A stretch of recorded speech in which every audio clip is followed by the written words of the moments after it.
Hello and welcome back to the another video session of Hindi of Standard 5. We will start our lesson number 10 गणाधन। तो मित्रों, हम आज यहाँ पे हमारा पाठ क्रमांक 10 जो है गणाधन उसे शुरुआत करेंगे। तो आपको सुनना है, मेरे पीछे दोहराना है और ये जो पाठ है इसको 4 बार रीड करना है। सुंदरपुर गांव में रामदीन नामक किसान रहता था। उसके 4 बेटे थे। रामदीन स्वयं तो बहुत परिश्रमी था और उसके चारों बेटे बड़े आलसी थे।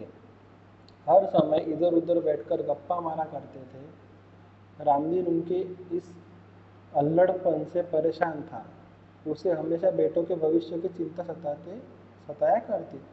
वह दिन रात यह सोचा करता था कि बेटे अपना पेट कैसे पालेंगे। एक रात वह इन्हीं विचारों में खोया था। तभी उसकी पत्नी ने झिझकते हुए उसे एक उपाय सुझाया। उपाय सुनकर वह कुछ देर सोचता रहा, फिर एकाएक खुश होकर खुशी से उछल पड़ा।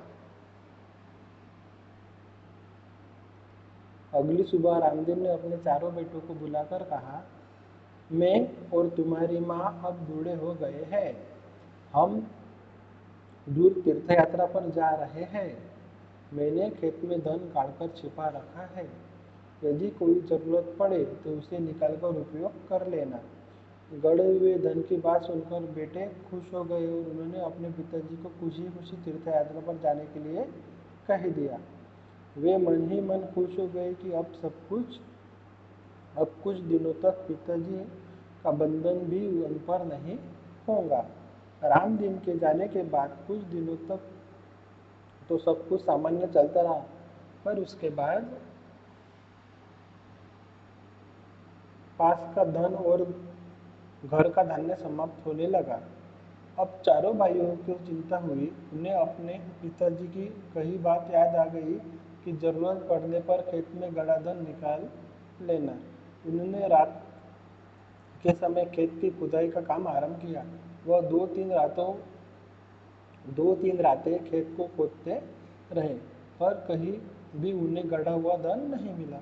रात भर के परिश्रम से वे बहुत थक गए थे। जब सुबह बहुत निराश और हताश होकर वो चारों अपने घर लौट रहे थे, तभी रामदीन के परम मित्र हरिनाथ ने पूछा, तुम सब थके हुए क्यों हो? कारण जानने के बाद हरिनाथ ने उन चारों को सलाह देते हुए कहा, तुम लोगों ने खेत तो खोद लिया है, अब उसमें बीज बो दो। चारों भाइयों के उदास चेहरों पर खुशी की लहर दौड़ गई। उन्होंने हरिनाथ के कहे अनुसार ही किया। खेत में नन्हे नन्हे अंकुर निकल आए। उन चारों ने मन में उत्साह जाग गया। वे निराई गुड़ाई करने लगे। फसल बहुत अच्छी हुई। हरिनाथ काका को धन्यवाद देकर वे फसल को बाजार में बेचने के लिए जाने की तैयारी में जुट गए। उसी समय तीर्थ यात्रा से रामदीन और उनकी पत्नी लौट आए। माता पिता के आते ही बेटे ने उनके चरण स्पर्श किए। गाड़ी में लदे अनाज के बोरे देखकर रामदीन ने कहा, अब तुम्हें खेत में गड़े धन का राज समझ में आ गया होगा।